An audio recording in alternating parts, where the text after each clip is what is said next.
What are some common misconceptions about violence?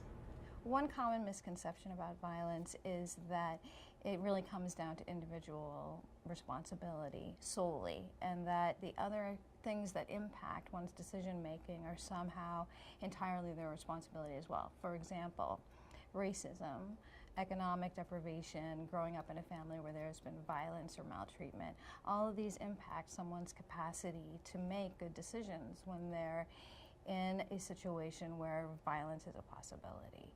So, unfortunately, when we're looking at children or young adults who commit acts of violence, they're not entering, often are not sort of entering on level playing field with those individuals who haven't had the experience of growing up in a deprived environment or one that where racism and other forms of inequity are present.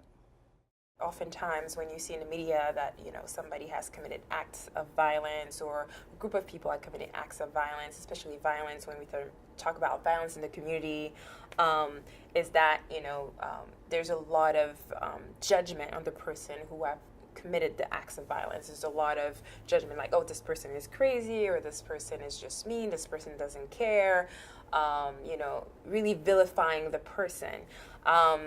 And when in reality, people fail to also see or understand that a lot of people who engage in acts of violence, it's an unhealthy way to cope with an underlying emotional pain. There's something that's going on. It could be depression.